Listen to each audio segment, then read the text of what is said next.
Well, good evening to you. Great thanks for joining us and welcome to Sunday Express. Tonight, we tell you what has been happening across the country in the political arena as well as in health matters. And our conversation tonight, it's quite an interesting one. Serfine. It is indeed the very first day of the month of August, the year 2021. Yes. Actually, every year around this time, it's a very crucial season for the entire nation. It's the Breastfeeding Awareness Week. A very crucial time for us to understand the role of breastfeeding, even in nation building. Many think it's all about the mother nursing the child, but in our conversation tonight, you're going to understand how this is important, not just for the child and the mother, but the community at large, and also what we should be expecting in the next coming few days as we mark this very important week. I'll be engaging Rose Wambu.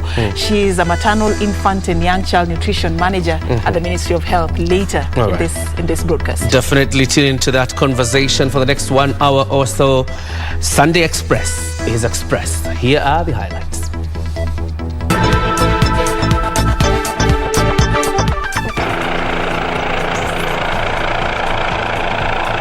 Wengine wanasema wanatoka. Hiyo haimaanishi kwamba hatuwezi kuungana tena. Hiyo NASA kazi yake ilikwisha. Lakini huko mbele tutakuja pamoja. Pursuit for political symbiosis. Former NASA allies are back to the drawing board as Gideon Moi promises a strong presidential campaign. Watu wamechanganyikiwa vibaya sana na hii bottom up. Lakini to explain, it is about remembering the weak. Mungu humtoa mtu mnyonge mavumbini. The way is bottom up. Deputy President William Ruto maintains his economic strategy is best suited to fix Kenya's ailing job sector. And it's time to level up. Form 1 students to join secondary school beginning Monday.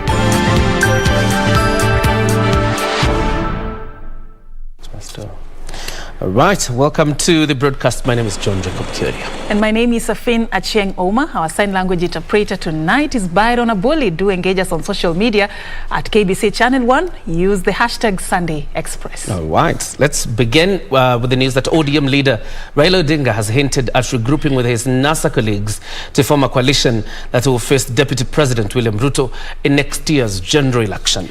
Though he failed to state if he will join the One Kenya Alliance, Raila revealed that his unity meetings alongside President Uhuru Kenyatta will begin next week, the agenda being to solidify different regions around a pro-handshake coalition.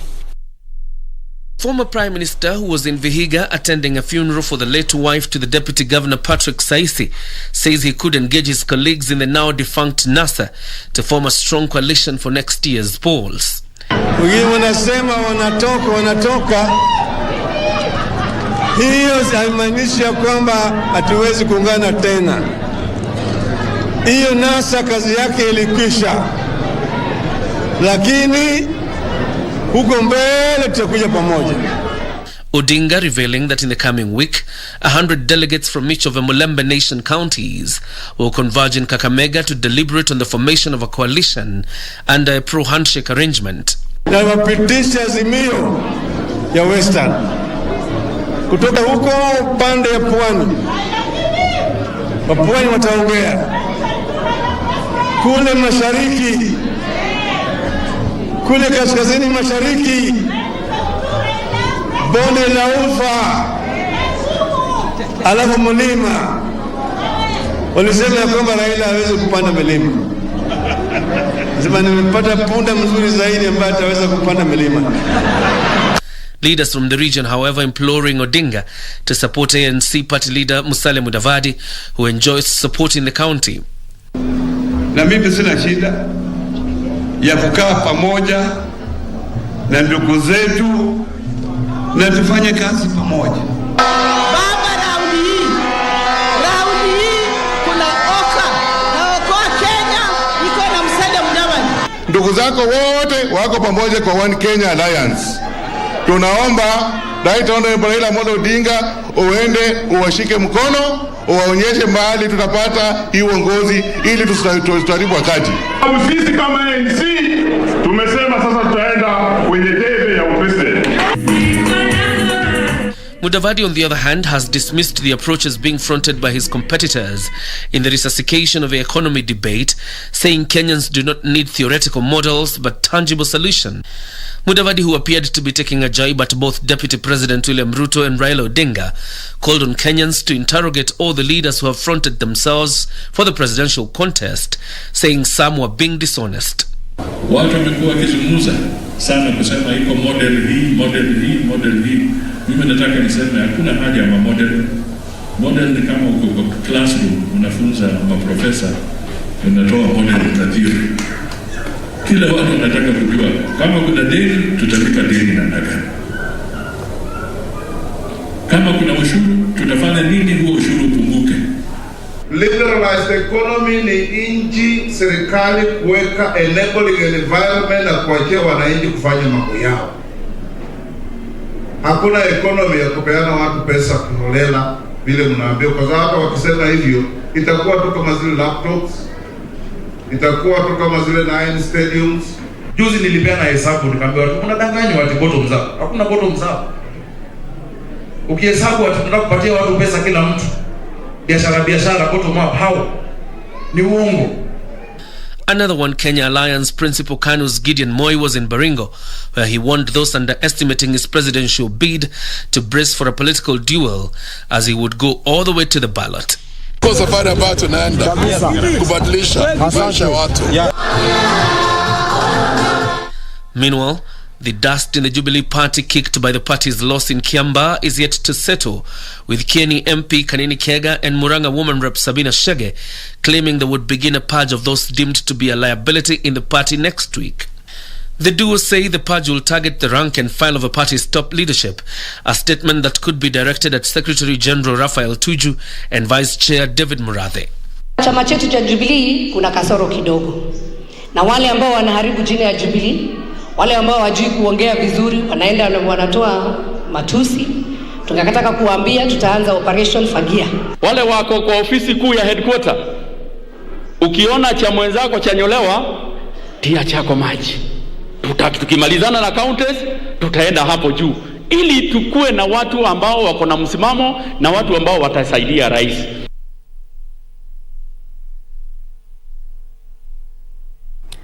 A busy political weekend it was, and still staying with matters politics, Deputy President William Ruto has urged leaders to embrace the bottom-up economic model that is tailor-made to improve the livelihoods of the poor. While attending a church service at the St. Michael the Archangel Catholic Church in Langata, Ruto emphasized the need to be mindful of all Kenyans, as Serfine now reports.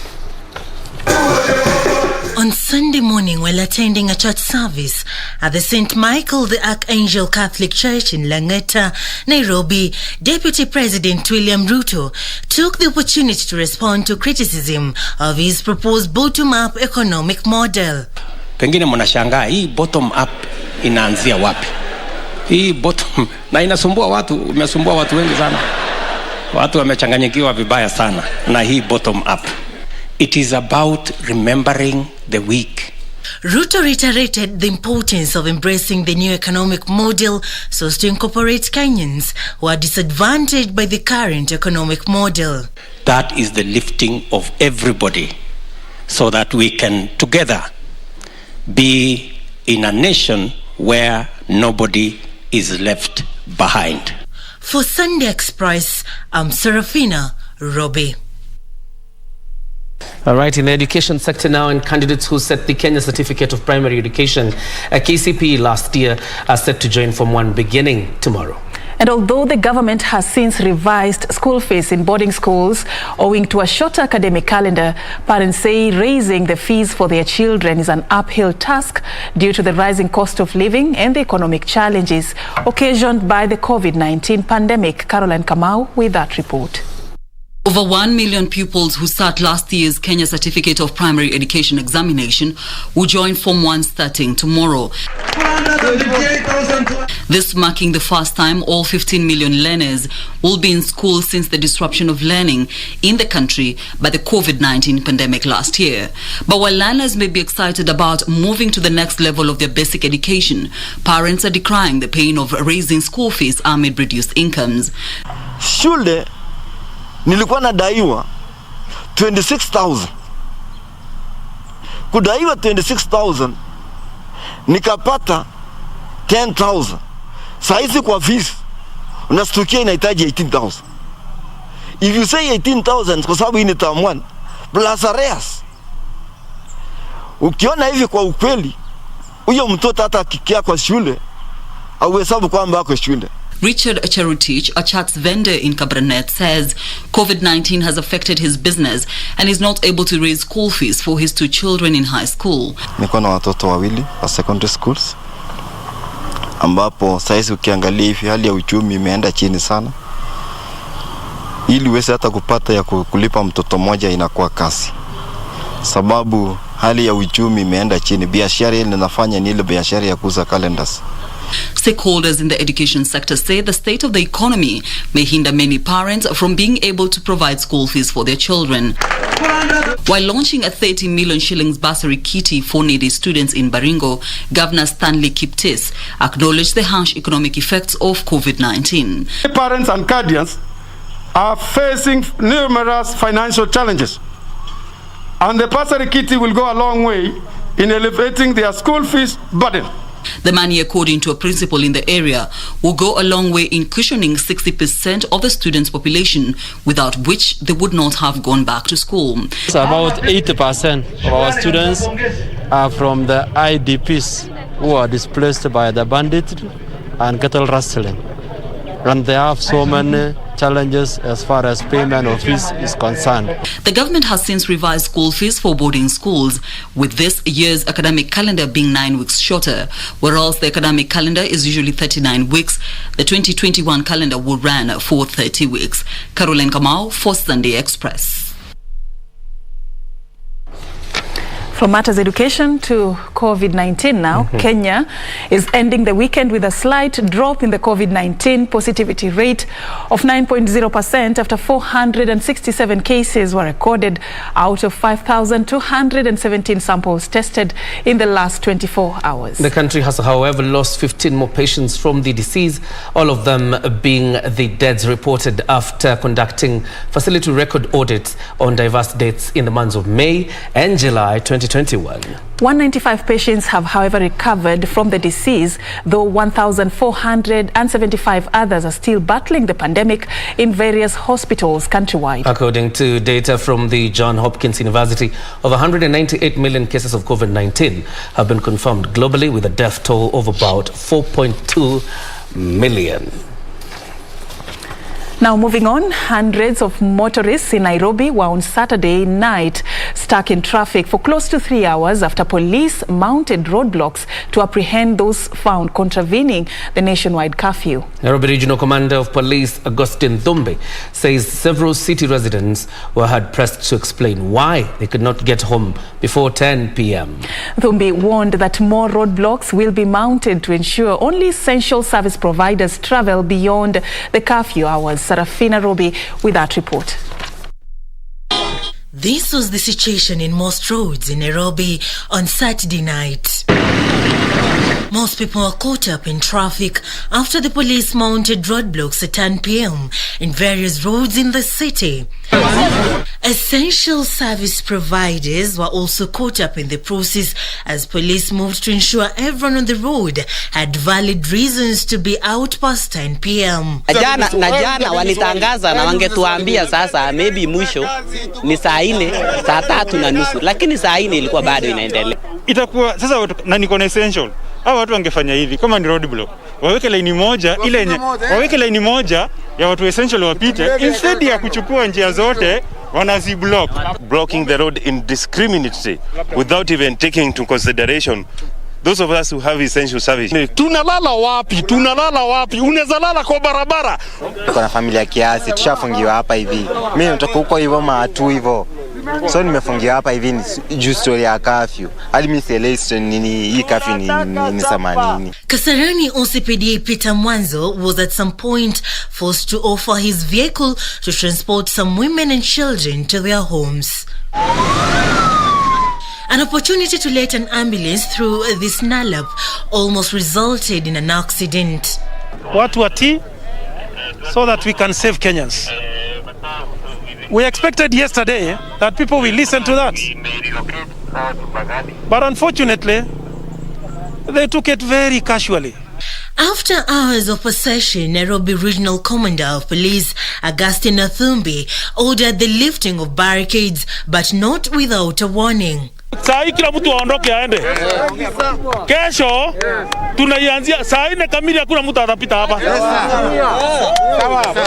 On Friday, the government announced that there will be no turning back on the COVID-19 containment measures. Kusema kuwa corona is real na fourth wave ya corona iko na watu wengi wanapata shida ya hii maneno ya corona kwa sababu ya kudharau yale mambo ambayo yamewekwa na Ministry of Health. Politicians have been hugely indicted over the spike in COVID-19 cases, with the government coming out strongly against political rallies and public gatherings of any nature. For Sunday Express, I'm Serfine Robbie. They can be lucky next time. Yesterday, I think there was an intervention, and the regional police post came and said, release these people. But I don't think next time they will be as lucky. So just get home in good time. Just do what you're supposed to do. Yeah. If you can, that is, to avoid, landing yourself in trouble. It's all for your good anyway. We are all just trying to battle this pandemic. It's nothing personal. That's what I would say. Anyway, a lot still lined up for you. We will be talking about the role of breastfeeding after this particular break. Remember, we are starting the Breastfeeding Awareness Week. What many think is obvious is not very obvious. You'll find out in just a bit. That conversation coming up after the break. All right.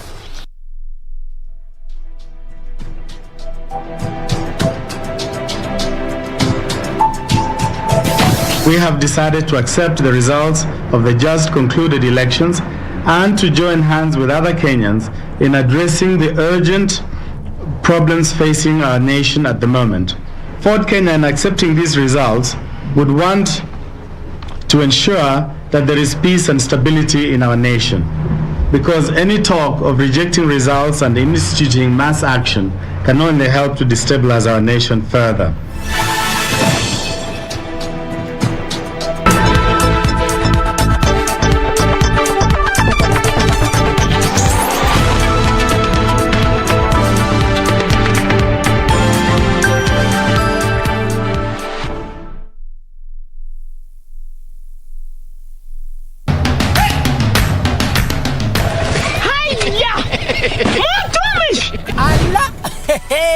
Nissan Serena ndio hii, na unaweza kuwa wewe ndio tunapikia simu. Kodi ya Nissan Serena ni NS, alafu kisha kwenye amount ni 50 bob. Hii Nissan Serena tunakupatia na shilingi 50. Kujiunga na QuickBid ni rahisi. Enda kwenye M-Pesa, bonyeza paybill, kisha weka business number 4032353. Kwenye account weka kodi ya bidhaa unayotaka na bid yako ya chini zaidi, kwa mfano TV 16, kisha weka shilingi 20 tu kama idadi yako. Weka bid yako pia kwenye www.quickbid.co.ke. Kumbuka, bid ya chini zaidi ya kipekee ndio hununua. QuickBid, bidhaa bora kwa bei ya chini.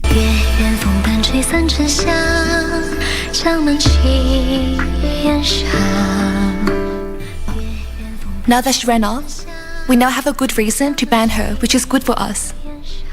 What are you doing out here? Arrest this woman right now!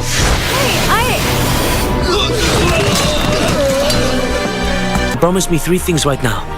I can give what you want. Do you promise? Tim did that Prince Chinny, I swear, they went late for an instant. Long Fei, yeah. I want you to research Lord Fei's background and not miss any detail. 相思泪许的心头上，叶儿了手在纸上，要一世荒凉。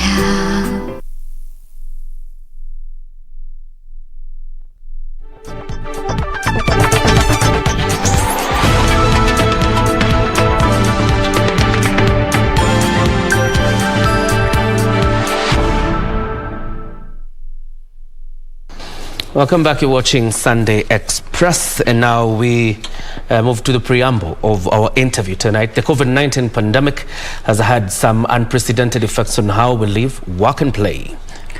Now, for breastfeeding mothers, the protection of infants from the deadly disease is proving to be a Herculean task due to the complexities involved. Jackie Wambiru with details of how some mothers are throwing caution to the wind, choosing to be guided by instinct and basic hygiene when balancing between personal care and breastfeeding. Have a look. Meet Emily Wahome, a mother of 3. Emily says she began experiencing COVID-19 related symptoms and her fears were confirmed when the result turned positive. I was still feeling so extremely fatigued and I was feeling generally unwell. I decided to go to the hospital. So when I went to the doctor told me we need to do COVID tests because that's a time when we had very high numbers. So when the COVID test was done, it was positive. The doctor advised me to isolate myself for 10 days, but I didn't manage to isolate myself from my children. At the time, she was breastfeeding. It was very scary because I knew that if I continue breastfeeding, I would expose my baby to COVID-19.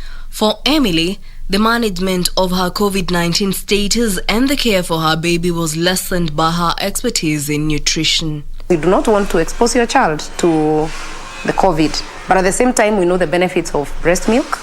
Breast milk contains antibodies that continue building the immunity of the baby, and therefore even during COVID-19, it's advisable for the mothers still to continue breastfeeding their babies, to continue building the immunity. For some mothers, however, having COVID during lactation can be a tall order. Mothers should not be scared about breastfeeding because there's no evidence to show that actually breast milk will contain the virus. They just need to observe the COVID-19 rules of washing their hands, keeping personal hygiene, and wearing their mask as much as possible. Esther Kwamboka says coronavirus has been a challenge as a mother is forced to care for herself and at the same time ensure that her baby does not contract the disease and still breastfeed exclusively. The antibodies from the mother, who is already suffering from COVID, are going to be passed on to the child who is through the breast milk. And so that is going to be passive immunity that is going to be passed into the child, because then the antibodies are going to start acting like immediately within the child. So there's not been any evidence that COVID is spread through breast milk, and there's not been any evidence that if a mother actually breastfeeds and she masks up and she does all the hygiene practices, that she's going to transmit it to her baby. Emily says a healthy support system comes in handy during such difficult times. If a lady is stressed, if a woman is stressed during breastfeeding, that is one of the things that impact or bring the milk supply down. So she needs to be emotionally prepared for it. She needs to be given support. If she is stressed, she needs to be cared for so that she can be able to continue breastfeeding. Postpartum depression most of the time occurs when ladies do not get enough support. Once she knows that the breast milk is not going to be transmitted through the COVID is not going to be transmitted to her baby through the breast milk, then she's going to be confident and she'll stop worrying. Once she knows that the antibodies in her body are actually going to be transferred into the baby and it's going to give the child passive immunity, then that is also going to help her gain confidence and stop worrying too much about the baby. Though there has been a push to have employers designate areas within their workplaces for breastfeeding, the COVID-19 pandemic presents a major challenge. I'd like to appeal to the employers is that this space is very necessary. If we want a productive mother, then we need to make her comfortable. Kenya is seeking to create awareness among new parents and promote infant health through a week-long breastfeeding campaign dubbed Protect Breastfeeding, a Shared Responsibility. Reporting for Sunday Express, I'm Jackie Wambiru. All right, so that is just, I would say, something to kickstart this conversation for us. One interesting thing is how the COVID-19 pandemic has also, impacted how easy or how difficult it was for mothers to be able to do this. And of course, it depends on how you look at it. We'll be talking about COVID-19 and, just how breastfeeding mothers have tried to cope during these very difficult times, especially those who tested positive for COVID and they were breastfeeding in this conversation. Do stay with us, and it begins right now. I'm having this sit down with Rose Wambo. Rose is a maternal, infant and young child nutrition manager at the Division of Nutrition and Dietetics at the Ministry of Health. Thank you so much, Rose, for creating time for us. Thank you. All right, so I'd like to begin from a general point. We are just marking the Breastfeeding Awareness Week. It started today, the 1st. It will be going all the way till the 7th of August. For many who may be asking themselves, why should we care about this week? Why is it important? What inspired it?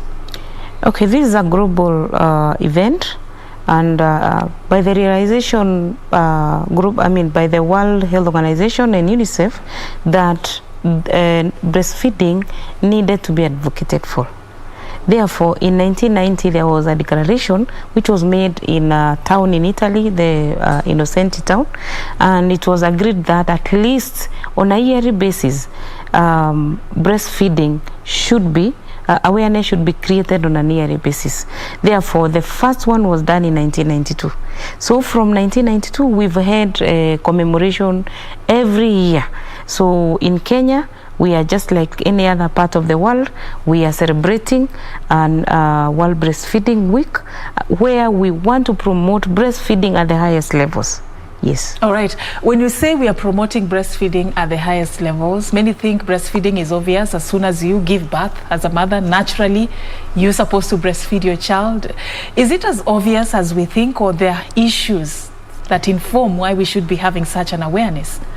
Okay, let me say, as usual, I think people assume that breastfeeding is, natural, which it should be, but it is not easy. Because it depends on how the baby is put on the breast. So if the mother is not taught properly while she's pregnant on how she will be able to attach the baby on her breast, latch, how she's going to hold the baby, then it is going to be very difficult, because the baby is the attachment will cause a lot of pain, and the mother will hate breastfeeding. However, we have breastfeeding counselors and nutrition service providers who at the facility level give this information, teach mothers and show mothers how to breastfeed their children, how to attach, how to latch. If you have twins, how to hold the twins on both sides, how to hold the baby, how to remove the air if the baby has breastfed with a lot of force, and basically that makes it interesting. But if that does not happen, it is very difficult, and especially for the young girls, they will not want to hear anything about breastfeeding. So the challenge mostly is with first-time mothers. That's like the population that you find really lacking in this information, or it cuts across? More so the young mothers, but it is with all mothers. Remember, every birth is an episode, so every child is different from the other. Sometimes, depending on the years, the mother may have forgotten. So she will require to be reminded. This is how you hold the baby. This is how you attach the baby on the breast. All these things. Sometimes we may assume that the mother can remember, and it's not like so. It's not as obvious. So this may be a that-time mother, but who is also having difficulties. And again, it depends with what kind of teaching and demonstrations were given to her during the first time. Yeah. When should this information be passed to a mother? Is it during pregnancy, or is it after they've given birth? What's the best time for this awareness, this form of awareness, to be conducted? This information needs to be given to girls as soon as they start puberty. Okay. Because you don't know when they're going to be mothers. So this information needs to be with our youth because they are the mothers of tomorrow. Therefore, all the women of reproductive age need to have this information in preparation for pregnancy. More so, we emphasize more when the mother is pregnant because that is when we have several times to meet with her. Therefore, that time we engage, we teach them, you know, we emphasize on the points that they're supposed to follow during breastfeeding so that she's prepared psychologically. Otherwise, if she's not prepared psychologically, she's not going to be able to breastfeed because the moment the baby's mouth, that is her breast, she feels tickly. And that ticklish now may make her abandon. Yes. All right. They usually say that the first few minutes after birth are very crucial in this breastfeeding journey. Probably from your perspective, you can help us understand why this is important, that as a mother, as soon as you give birth, you're supposed to begin the breastfeeding journey immediately and not wait anymore. Why is it crucial, this very first few minutes you spend with your child? It's very crucial to attach the, first of all, to attach the infant on the mother immediately after birth. Then within the first hour of birth, the baby is put on the breast. It creates that fast attachment. You see, so it creates it makes the hormones now work faster in producing milk. There are two hormones that are involved here. One is the let down hormone, which informs there's a baby. Create milk and the milk is let down. So it communicates to the body that it's now time. It is now time. You to start, so the moment there's that attachment, that creates now that environment. The other one is bonding.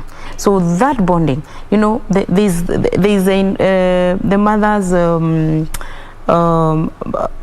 sense, the baby learns the mother sense at that stage. And finally, you know, this first milk contains anti-infective factors. So these prevent many illnesses. It is like the first vaccine for this baby. Yeah. All right. Now that you've opened that box for me, we've just sort of gotten into the benefits of breastfeeding. As a ministry, why do you find it important to ensure that as many mothers as possible are able to breastfeed their children in the recommended way? Why is it crucial? First, for the baby, for the mother, and even for the, the family or the community at large. Why should we be focusing on this? It's very important as a country because, as you know, I think you've seen the statistics that we lose so much as a country due to malnutrition, and we lose in billions. So one, we need to have the infants healthy. It promotes growth, optimal nutrition, because during this time that the infant gets breast milk, they get everything from that milk, all the nutrients that are required for growth. The second one is that secondly, the mother is protected against some cancers, the ovarian cancer, breast cancer, and also it helps the mother get into shape quickly, you know, and avoid getting overweight and obesity, which is one of our problems today, because 50% of the women are either overweight and obese, and that will make them control their weight. Yes, the breast milk will make them control their weight because of the calories they are burning. Otherwise, breastfeed, if they with that weight, then they can easily get non-communicable diseases. Has it been proven that it's a form of contraceptive? I've heard this a lot of times. Yes. Thank you for pointing out that. It is scientifically proven that if a mother continuously breastfeeds, that is exclusively, without giving this child anything, breastfeeding on demand, then the amenorrhea, the return of the menses is delayed. Definitely, but that does not come if the mother gives the baby any other thing. Therefore, it is a proven way of a family planning way. But it has to be faithfully, exclusively breastfeeding a child for the first Exactly. Yes, it has to be the mother faithfully and adorably breastfeeding her child on demand for the first 6 weeks. How realistic is that? Many mothers, you'd be surprised, still really struggle with that. Ensuring that your baby is not fed and is not given any other thing apart from your breast milk for the first 6 months, especially those who are working. The maternity leave is only 3 months. You're supposed to be going back to work. How do you manage to be able to do that for 6 months, leave alone even using it as a contraceptive? Just ensuring that you do what is right for your baby. What we know is that you're supposed to make sure that they are exclusively breastfed for 6 months, but it's not very easy for many women. How do you do it? Thank you, Serfine. And I think I'll point out here, I would want all the mothers to be your height. That can't happen unless breastfeeding is done. Okay. It's because your mother breastfed you well. Yes. The other thing I would want to say is that we have a policy in place that we call breastfeeding workplace policy, and we have a law, that is the health law. In the workplace policy, we emphasize on provision of areas, flexi hours for the mother, you know, like discussing with the supervisor, so that this young mother or old mother, or you know, comes a little bit late and gives her all, then she gets flexi hours to be able to go and breastfeed her baby. At the same time, she is provided for with a room within the working environment to express her milk, and in this room it should be well, so that there is a fridge and there is a seat. She's comfortable. She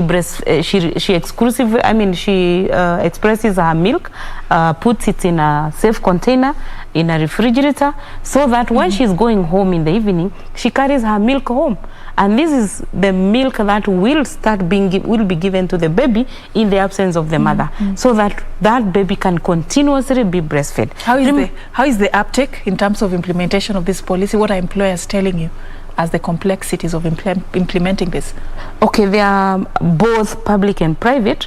Most of the employers have put up lactation spaces or rooms. One in example is Tharaka Nithi County, which has put a creche, you know, Safaricom, you know, so the mothers can come with their babies in that creche, and they are caretakers. Now, the other areas where the offices are, we still have some breastfeeding rooms. Well, I would say some in name, others are okay, and mothers can express their milk. However, the room is there, but may not be accessible to the mother when they need it. And this is where now we say employers kindly ensure this room is not converted into a store, is not converted into something else. It should be available. Yes, this room should be available for breastfeeding mothers whenever they need to use it. I'm looking forward to that time, though, because it's been such a struggle to allow to have mothers have this chance at their workplaces to be able to breastfeed their children. We've run out of time for this conversation, unfortunately. I'd just like you, as your final remarks, in the coming few days, what are some of the things that are lined up that we should expect that will form this Breastfeeding Awareness Week? And finally, just tell me what you feel the community should do, because you talk about supporting the breastfeeding mother. What is this support? What is it that the others can do to support this mother? Okay, let me start by saying we have a number of activities lined for the week as a country.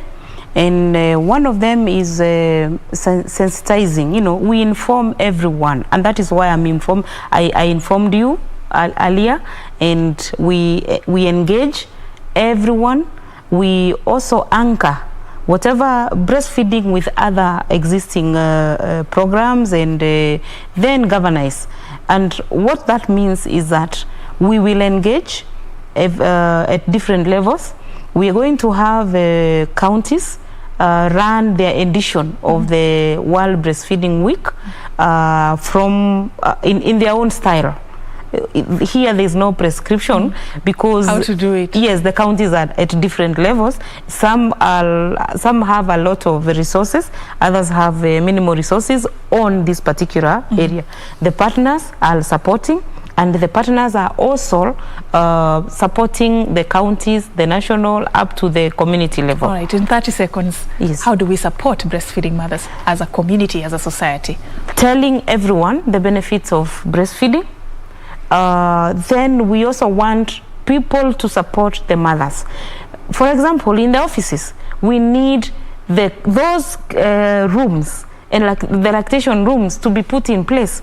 Let the mothers breastfeed. Let our mothers not be told to go and breastfeed or remove their milk in the toilet, because nobody who is sane will have their food in the toilets. Then the other thing is we want to engage everyone, and especially the leaders. Let them know that breastfeeding is the first feed of choice and the only sure food security that we have. Therefore, and for my young people like you, Serfine, I think let us not avoid breastfeeding. You know, let breastfeeding be the beauty that we are looking forward into. Like I told you, I would want all the women to be your height. You challenged me. I see what you've done there, but it's okay. I live to fight another day. Thank you so much, Rose, for creating time and for challenging us young people to really embrace breastfeeding, because it's important to save the future generation in this country. Next week, it is a Breastfeeding Awareness Week, and we've just been talking about the importance of this particular season, but it should go beyond. It should actually go beyond just this particular week, something that we should embrace. Many think it's obvious, but it's not very obvious, if you ask me. I've been engaging Rose Wambu, maternal, infant and young child nutrition manager at the Ministry of Health. Thank you once again for your time. We're just going to be taking a very short break right here on Sunday Express. We are coming back with much more.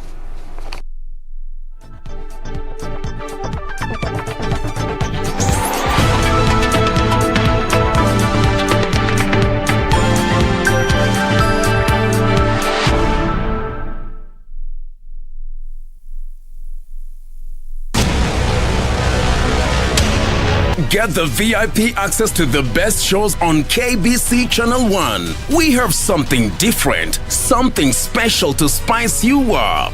Get ready for new, exciting and captivating dramas. Movies. I love the smell. Comedy. I went to the Popos. Huh? Drama. Will he assault the Queen in my house, in my presence? News, sports, and so much more. Do the things that make you happy on KBC Channel 1.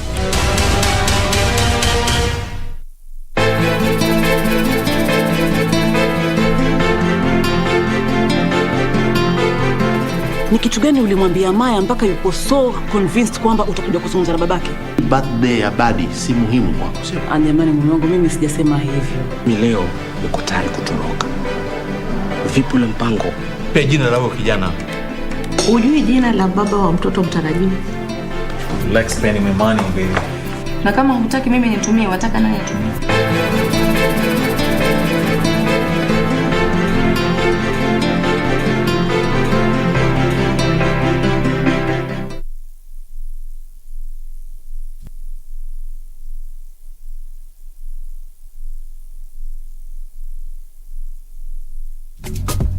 This is where it all began. As the mother of broadcasting in Kenya, you can trust KBC to bring you authentic news and programs to your living room. As KBC, we take pride in our unrivaled heritage as Kenya's trusted national broadcaster. Commanding over 92% digital television signal coverage of our country, 23 radio services that cut across our entire language spectrum, a national, regional and international digital presence backed by the most experienced and top-notch broadcast professionals in the industry. A very good evening to you. The new look Kenya Broadcasting Corporation is truly ahead of the pack. Turn to the mother of broadcasting in Kenya for stories that resonate with our identity, our aspirations as a people united in purpose. Real stories of hard work, of passion, of creativity, of big dreams. Stories that cement our nationhood. Stories that bring us together as one. We take pride in our shared heritage and destiny. KBC. Informing, educating and entertaining Kenyans as one nation. KBC. Kenya's listening. Kenya's watching. Quiero amarte de una forma diferente, de otro modo. Don't you see that you're just prolonging the agony? All of us are hurting, Flavia. Our dad's death, Juliana, hurts me as much as all of you. And now I know why my godmother told me that my mother was dead when they could no longer find her body. I can imagine that being a child made it harder for you to understand what happened. I'm so tired of pretending that I'm grieving in front of everyone. I have to go back to Mexico. Mm-hmm. It's a good thing that the police have officially ended the search. What a hassle. Yes. And you handled the matter about the will very well. It was timely. I was the one who set fire to Star's home. Quiero amarte de una forma diferente, de otro modo, nunca igual al de otra.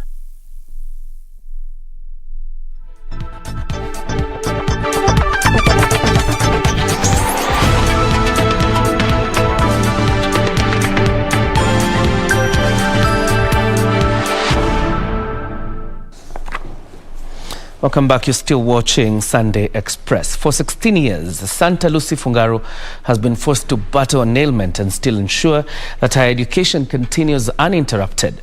The 21-year-old student at Makerere University was in 2005 diagnosed with a condition known as, listen to this, dermatomyositis, an uncommon inflammatory disease marked by muscle weakness and a distinctive skin rash. She spoke to our reporter, Wamboyo Tiende, on her painful journey of creating awareness about the condition.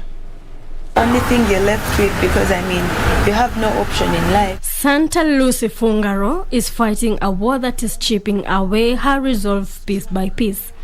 Muscle weakness, multiple skin disorders, vitiligo, lung infection, and random calcinitis. And I'm also a patient of dermatomyositis, which is an autoimmune skin condition that affects the skin, the muscles, the tissues, and the nerves. In Uganda, I am the second medically registered case since 1954. Santa, a final year student at the Makerere University, says the last 16 years have been hell on earth. But then it gets itchy under sun. At times I turn purplish or even pinkish or even reddish due to the fact that the sun affects me and my immunity is stronger than my body. Dermatomyositis usually occurs in adults from the late 40s to early 60s, but can also occur in children. Females are most affected. She recently launched a campaign to create awareness about her condition. I believe there are cases like me in the country, but because the condition is rare, people tend to look at it as witchcraft, or maybe look at you as a curse or a social outcast. Santa says she needs 7 million shillings to undergo surgery to clear the calcinitis. So the estimate I was given from Aga Khan for everything was about 7 million. But they told me it could go more or it could come less. She hopes that treatment can accord her some much needed strength to help others who are also battling the condition. Or I could go into theatre and come out paralyzed. But I want to choose that I am going into theatre and come out alive. Financial donations can be sent to her M-Pesa number 0790602063. 0790602063. Reporting for Sunday Express, I'm Wamboy Otiende.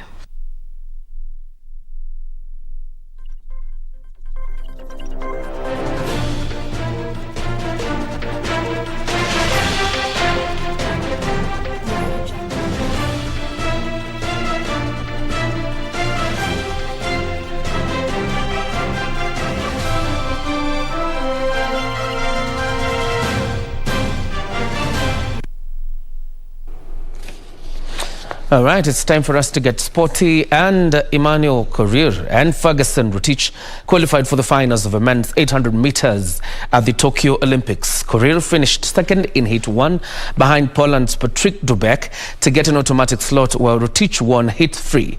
Meanwhile, world record holder Beatrice Chepkoech and 2016 Rio silver medalist Achieng qualified for the final of the women's 3,000 meters steeplechase. Achieng won heat 3 after clocking 9 minutes.